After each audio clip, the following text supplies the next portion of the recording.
శ్రీశైలే సదయాపాత్రం దీభక్త్యాదిగుణార్ణవం యతీంద్రప్రవణం వందే రమ్యజామాతరం మునిం. నీలాతుంగస్తనగిరితటీ సుప్తముద్బోధ్య కృష్ణం పారార్ధ్యం స్వం శృతిశతశిరసిద్ధమధ్యాపయంతి స్వచ్ఛిష్టాయాం సజనిగళితం యా బలాత్కృత్య భుంక్తే గోదా తస్యై నమ ఇదమిదం భూయ ఏవాస్తు భూయః. జీకే డిజిటల్ న్యూస్ ప్రేక్షకులకి, భగవద్భక్తులందరికీ ధనుర్మాస వ్రత శుభాకాంక్షలు. ఈరోజు మనం శ్రీవ్రతము ధనుర్మాస వ్రతంలో 26వ పాసురంలోకి ప్రవేశించాం. 26వ పాసురం కూడా చాలా విశేషమైనటువంటి పాసురం. మనం అనుకుంటున్నాం ప్రతిరోజు విశేషమని, ప్రతిరోజు విశేషమైనటువంటి పాసురమే. అమ్మవారు 30 రోజులు 30 పాసురాల్లో చెప్పినటువంటి విషయాలన్నీ మానవుడికి చాలా ఉపయోగకరమైనటువంటి విషయాలు. అలాంటి విషయాల్లో ఇవాళ మనం 26వ పాసురంలో ఎలాంటి విషయాలు మనకి అమ్మవారు వివరించారు అనేది తెలుసుకుందాం. ముందుగా పాసురాన్ని ఒకసారి పఠిద్దాం. ఆండాళ్ తిరువడిగళై శరణం.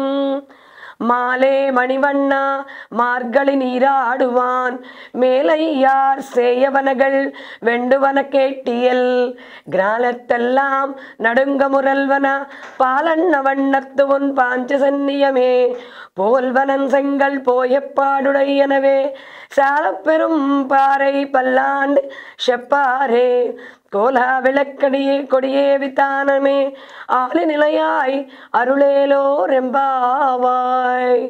ఆండాళ్ తిరువడిగళై శరణం. పరమాత్మ సౌలభ్య పరతత్వములను తెలియజేసే విశేషమైనటువంటి పాసురం ఇది. సౌలభ్యం అంటే ఆయన ఎంత సులభుడో. సౌలభ్యం అంటే ఏంటి? సులభం. చక్కగా భగవంతుణ్ణి పొందడం చాలా సులభమైనటువంటి మార్గం. అలా ఎంత సులభము. పరత్వం అంటే ఇతరులు, పరత్వము అంటే పర అంటే ఇతర, పరత్వములను తెలియజేస్తుంది ఇక్కడ పాశ్రంలో. భగవానుడే ఉపాయము, భగవానుడే ఉపేయము అని గోపికలు నమ్మారు ఇక్కడ. అందుకని ప్రసన్నులు కదా స్వామివారు, మరి స్నానవత్రం ఆచరించవచ్చునా అనేటువంటి సందేహం కలుగుతుంది. ప్రసన్నులు అనగా భగవంతునికి ప్రపత్తి, శరణాగతి, స్వామి నీవే దిక్కు మాకు అనేటువంటి శరణాగతి చేసిన వారుట. ప్రపత్తి అనగా భగవత్ ప్రవృత్తి విరోధక స్వప్రవృత్తి నివృత్తి. అంటే ఏంటి? భగవానుడు మనకై చేసేటువంటి ఉపకార ప్రవృత్తి. భగవంతుడు ఎప్పుడూ మనకు ఉపకారమే చేస్తాడు. ఆటంకము తనకై తాను ఆచరించే పనులు జీవుడు మాని ఉండాలి. జీవుడు చేస్తాడు, ఆటంకాలు కలిగించుకుంటాడు. ఎందుకు? అతి చేసినటువంటి కర్మల వల్ల.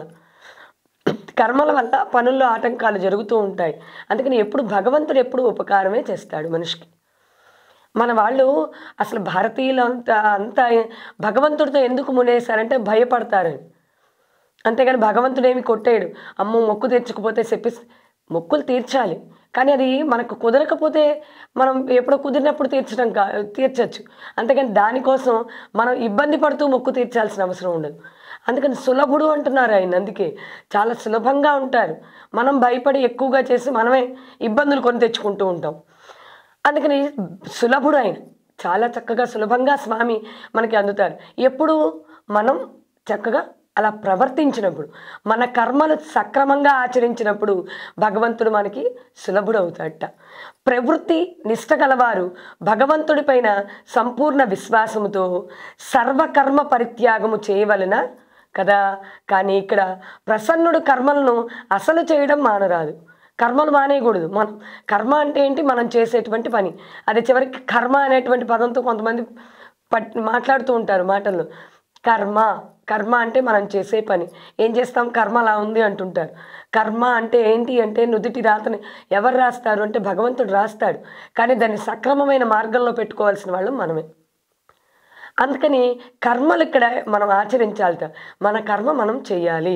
ఆ కర్మ భావన మార్పు రావాలి. మన కర్మ మనం చేస్తున్నామా లేదా అది మనం మనల్ని ప్రశ్నించుకోవాలి. అది మంచి కర్మలు చేస్తున్నామా, చెడు కర్మలు చేస్తున్నామా? చెడు కర్మలు చేస్తే మనకి ఫలితాలు చెడుగానే ఉంటాయి. మంచి కర్మలు ఆలోచిస్తే మనకి ఎప్పుడు మంచి కర్మలే జరుగుతాయి. మీరు ఆలోచించి చూడండి, కొన్ని రోజులు మంచి కర్మలు చేసి చూడండి, మన కర్మ కూడా బాగానే ఉంటుంది. ఇక్కడ అమ్మవారు అదే చెప్తున్నారు. భగవత్ ప్రీతి కొరకు భగవత్ పరిక్రమం తనచే చేయించుకొనుచున్నాడని భావించి ఎప్పుడూ ఏం చేయాలట? శిష్టాచార సిద్ధమగు కర్మలను ఆచరింపవలెను.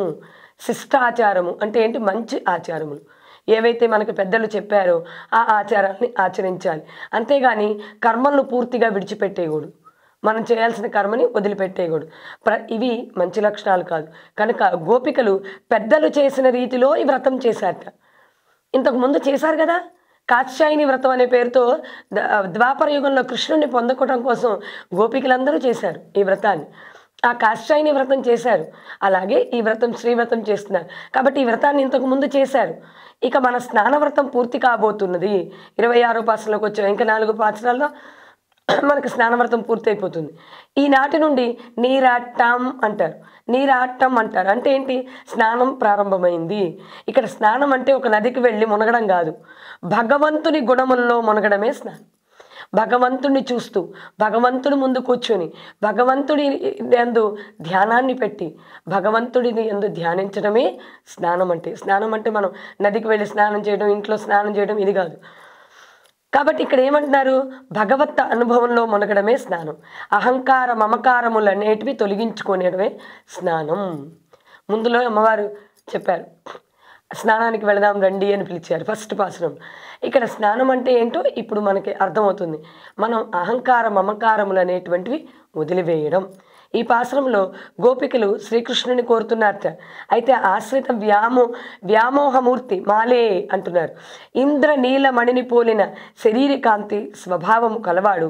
పూర్వం మా పెద్దలు ఈ మార్గశీర్ష వ్రతాన్ని స్నానవ్రతాన్ని చేశారు. వాళ్ళకి కావలసినటువంటి పరికరాలు నీవు వింటే చెప్పగలము. ప్రపంచమంతా వణికిపోతున్నట్లు శబ్దము చేసి పాలవలే తెల్లనైన నీ పాంచజన్యాన్ని ఇమ్మని కోరుకుంటున్నారట. శంఖము, పాంచజన్యం అనేటువంటి శంఖము, ఆ శంఖమును పోలినటువంటి శంఖం మాకు కావాలి. ఇంకా అడుగుతున్నారట, విశాలముగు చాలా పెద్ద పర అనేటువంటి వాద్యము కావాలి. మంగళ దినములు, ధ్వజములు, మేలుకట్లు అవన్నీ కావాలట మాకు. మంగళాశాసనముకు భాగవతులు కావలను. ఓ వటపత్ర సాయి సర్వశక్తిమంతుడా ఇవన్నీ మాకు కృప చేయుము అని అడుగుతున్నారు. శ్రీకృష్ణుడు వ్యామోహశీలుడుట అంటే ఏంటి? ఈ విషయం చెప్పడానికి ఆండాళ్ళు ఏం చెప్తున్నారంటే ఆయనకు మాలే అని కొత్త పేరు పెట్టి పిలుస్తున్నారట. తన ఆశ్రితుల మీద ఆయనకున్న వ్యామోహం మనకు ఆయన మీద ఉన్న వ్యామోహం 1000 రెట్లు ఉంటుందిట. ఆయనకే మన మీద అంటే మనం మంచి కర్మలు ఆచరిస్తే మనకన్నా ఆయనకి మన మీద ఎక్కువ వ్యామోహం ఉంటుందిట. అందువల్ల మనం ఆయన కావాలని కోరితే మనకంటే 1000 రెట్లు ఆయన మనల్ని కావాలని కోరుకుంటాడట. నాకు ఆ భక్తుడు కావాలి అని కోరుకుంటాడట ఆయన. అందుకే ఆయనకు మాలే అని పిలిచారు అమ్మవారు. మూర్తిభూత వ్యామోహమైనటువంటి వ్యామోహమే ఆయనలో రూపుదాల్చినప్పుడు శ్రీమద్ రామాయణంలో రాముని శరణాగత వత్సలుడుగా, మహాభారతంలో శ్రీకృష్ణుని ఆశ్రిత వ్యామోహమునకు ప్రసిద్ధిగా చెప్పారు. అయితే ఇక్కడ ఆళ్వార్లు ఉన్నారు, పరమాత్మను పొందవలనటువంటి చేయవలన ప్రయత్నం చేస్తున్నారు. అక్కడ ఆళ్వార్లు పొందుటికే పరమాత్మ పడడి పాటలు చూస్తే అప్పుడు ఆయన వ్యామోహం కలవాడో లేదో మనకు తెలుస్తుందట. ఆళ్వార్లు భగవంతుడిని పొందాలని ప్రయత్నిస్తుంటే భగవంతుడు ఆళ్వార్లు కావాలని చూస్తున్నారట. ఆ ఆళ్వార్ల కోసం ఆయన పడే పాటలు చూస్తుంటే మనం అంతకుముందు పాసంలో విన్నాం, ఆళ్వార్లు వస్తే ఆయన చూడటానికి ఈయన అర్చనామూర్తిగా పైకి లేచి చూస్తున్నట్టు గుళ్ళో నుంచి. అంటే అంత వ్యామోహం ఆయనకి భక్తులంటే, ఆయన్ని ప్రేమించే వాళ్ళంటే అంత ఇష్టం ఆయనకి. అందుకే మనం ఒక రేటు ప్రేమిస్తేట ఆయన మనకన్నా 1000 రెట్లు ప్రేమిస్తాట మనల్ని అని చెప్తున్నారు ఇక్కడ ఆయన అమ్మవారు. అందుకని శ్రీకృష్ణుడిని మాలే అనగా అత్యధికుడా అనేటువంటి అర్థం. ఆయన్ని సర్వాధికుడు, సర్వజ్ఞుడు, సర్వశక్తిమంతుడు అని అమ్మవారు అంటున్నారట. ఈ వ్రతము పూర్వం పెద్దలు ఆచరించారు కాన ఇప్పుడు మేము ఆచరిస్తున్నాం. పెద్దలు ఏది చేస్తే అది మనం చెయ్యాలి, అంతేగాని వాళ్ళకి ఏం పని పాట లేదు పాత చింతకాయ బచ్చళ్ళు అనకూడదు. ఎప్పుడు కూడా వాళ్ళు ఏం ఆచరించారో పెద్దలు చెప్పినటువంటి విషయాలు, పెద్దలు ఒక విషయం చెప్పారు అంటే ఖచ్చితంగా దానిలో మన శ్రేయస్సు దాగి ఉంటుంది. అందుకని పెద్దలు చెప్పారు కాబట్టి మేము ఈ వ్రతం చేస్తున్నాం. గోపికలు చెప్తున్నారట, ఒకరు చెప్పిన దానిని నమ్మటం కంటే ఒకరు ఆచరించి ఫలము సాధించినచో అది నమ్మటం ఎక్కువ కదా. ఇప్పుడు ఫలితం వచ్చింది, మనకి ఏదైనా చెప్పేటప్పుడు చెప్తారు. ఉదాహరణగా ఆవిడ ఆ పని చేశారు, ఫలితం ఇలా వచ్చింది అంటే మనం కూడా ఆవిడకి బాగుంది కదా నేను కూడా చేద్దామని చేస్తాను. అంటే ఫలితాన్ని మనం చూస్తే ఎక్కువ పొందేటువంటి అవకాశం ఉంది ఇక్కడ. అందుకని ఆచరించడం, వాళ్ళు ఫలమును పొందారు, అందుకని మేము కూడా ఆచరించి ఫలాన్ని పొందుతాము. అందుకని మేము పెద్దలు చెప్పినట్లు ఈ వ్రతాన్ని చేస్తున్నామయ్యా. కానీ ఈ వ్రతానికి ఏం కావాలంటున్నారు? వాయిద్య పరికరములు, పర అనేటువంటి కావాలి అని అడిగారు. ఆ కావలసినటువంటి పరికరాల్ని కోరుకున్నారు. మొదట కృష్ణుని చేతిలో ఉండే పాంచజన్య శంఖాన్ని కోరుకున్నారు. శంఖము కృష్ణుని వద్దనే ఉంటుంది. ఆ శంఖంతో పాటు శ్రీకృష్ణుడు కూడా తమతో వస్తాడని వాళ్ళ ఆశ. అంటే ఇప్పుడు శంఖం వచ్చిందనుకోండి, ఆయన కూడా వస్తాడు అనేటువంటి ఆశ. దీన్ని ఆత్మ పరముగా భావించడం. గోపికలు పరమాత్మ ప్రాప్తిని స్నానముగా ఎంచుకున్నారు. భగవంతుణ్ణి పొందడమే స్నానం అని చెప్తున్నారు. ఇక్కడ ఇంకా ఏం చెప్తున్నారు? జ్ఞానం. జ్ఞానం అంటే ఏంటి? ఓంకారము. ఓంకారం వచ్చే కలుగుతుందిట. ఓం అనేటువంటి ప్రణవం. అసలు ఇది సృష్టిలో శబ్దం ఏది వినిపిస్తుందిట. శాస్త్రజ్ఞులందరూ పరిశోధన చేస్తే సృష్టిలో వచ్చేటువంటి శబ్దం ఓంకారం ఉందిట. ఆ ఓంకార ప్రణవం ప్రణవం అనే పేరు, ఇదే శంఖము. ప్రణవముచే భగవత్తత్వ జ్ఞానము కలిగి విరోధియగు ప్రకృతి రూపము దూరం కావాలని వాళ్ళు కోరుకుంటున్నారట. అందుకని ఓంకారం అనేటువంటి ప్రణవం, శంఖం ఊదితే ఓంకారం వస్తుంది. ఊదే తీరిన మంచి శంఖాన్ని తీసుకుని ఊదితే ఓంకారం వస్తుంది. తర్వాత చాలా పెద్ద తప్పెట్లు కావాలని కోరుకున్నారట. తప్పెట అంటే ఏంటి? ఇక్కడ నమః శబ్దార్థం అనమాట. నమః నాది కాదు. నమః శబ్దము ఆత్మ యొక్క స్వరూపం. గతి గమ్యము శిక్షితమవుతాయి. ఇంకా ఇక్కడ మంగళమని పాడువారు కావాలట. అంటే ఆయన గురించి శ్రేయస్సుని ఆలోచించేవాళ్ళు, భగవంతునికి మంగళం పాడేవాళ్ళు కావాలట. అందుకని భగవానుని పొందుటి కంటే భగవద్భక్తుల్ని పొందాలనుకున్నారట ముందు. అందుకని ఏం చేశారు? గురువుల్ని ఆశ్రయించారు, భగవద్భక్తుల్ని ఆశ్రయించారు. వీళ్ళని ఆశ్రయించి అందరూ కలిసి స్వామిని పొందడానికి వచ్చారట. మంగళాశాసన నిష్ఠులకు భాగవతులు నిత్య సవాహనము, భగవత్ప్రాప్తి ప్రధానము వాళ్ళకి. అందుకని మంగళదీపము కావలెను అని అడిగారట. ఇంకా ఏమడిగారో తెలుసుకుందాం. ఇక్కడ దీపమే భాగవత శేషత్వ జ్ఞానం. శ్రీరంగ హర్మ్యతల మంగళ దీపరేఖాం అని అమ్మవారిని మంగళ దీపరేఖగా శ్రీభట్ట వారు వర్ణించారు. అమ్మవారిని వర్ణించారు అలా. అందుకే లక్ష్మి, మాకు నారాయణుడు ఇద్దరూ కావాలి. లక్ష్మి అంటే పురుషాకారం మాకు ఉండవాలని కోరుతున్నారు. ఇక్కడ సంస్కృతంలో పురుష అంటే ఒక పుంలింగ శబ్దాన్ని తెలియజేయదు, వ్యక్తి అనేటువంటి తెలియజేస్తుంది. అక్కడ స్త్రీలింగం పుంలింగం అని కాదు. అమ్మవారి కటాక్షం ప్రసరించినచో ఆ దేవుడు ఏమవుతాట? ఉపాయం అని భాషించును. కనుక మంగళ దీప రేఖ అని అమ్మవారిని ప్రార్థించారట. ఇంకా ధ్వజము, చాందిని కోరుకున్నట్ట. చాందిని అంటే ఉత్సవాల్లో వెళ్ళేటప్పుడు గొడుగులా ఉంటుంది, అలాంటి చాందిని కావాలని కోరుకున్నట్ట. దూరముగా నుండి వారు కూడా తాము కనపడేట్లు జెండా కావాలనుకున్నట్ట. జెండా పట్టుకుంటే జెండా కనిపిస్తుంది మనం కనపడిపోయినా, కాబట్టి దూరంగా ఉండే వాళ్ళకు కూడా జెండా ఉంటే మా చేతిలో కనిపిస్తుందని జెండా కోరుకున్నట్ట. మంచు పడకుండా చాందిని. వేదత్రయమూర్తి అగు గరుడడు శ్రీమన్నారాయణుడికి ధ్వజము, చాందిని కూడా అవుతాడట, ఆయనే అవుతాడు. అనగా భగవంతుని వహించే శబ్దమైన ఆ గరుడిని ప్రసాదించమని కోరుకుంటున్నారు. కనుక ఇవి కోరుకుంటున్నారంటే ఏం కోరుకుంటున్నారు? గరుడుని కోరుకుంటున్నారు. ఆయన వస్తే ఖచ్చితంగా స్వామి కూడా వచ్చేస్తాడు, అది వాళ్ళ ఉద్దేశం. అందుకని భగవంతుడిని వహించి శబ్దమైన ఆ గరుడుని ప్రసాదించమంటున్నాడు. గరుత్మంతుడు వస్తుంటే రెక్కల్లోనే శబ్దం వస్తుంది, ఓంకార శబ్దం, నారాయణ శబ్దం.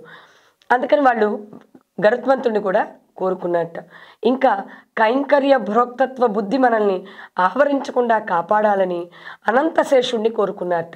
శేషుడు ఆయనకి ఆదిశేషుడు పాన్పుగా సహస్ర అంటే 1000 పడగలతో అలా గొడుగులాగా కనిపిస్తూ ఉంటాడు, ఆయన కావాలి. అందుకని మాకు ఆదిశేషుడు కూడా కావాలి. పై 6 వస్తువులు లభిస్తే భగత్ సారూప్యం సిద్ధించాలని గోపికలు స్వామిని ప్రార్థిస్తున్నారట.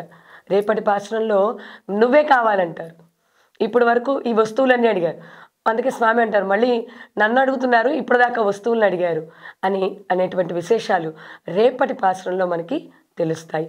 ఇన్ని మంచి విశేషాలని అందించినటువంటి అమ్మవారి పాదపద్మములకు నమస్కరిస్తూ ఆండాళ్ తిరువడిగళై శరణం.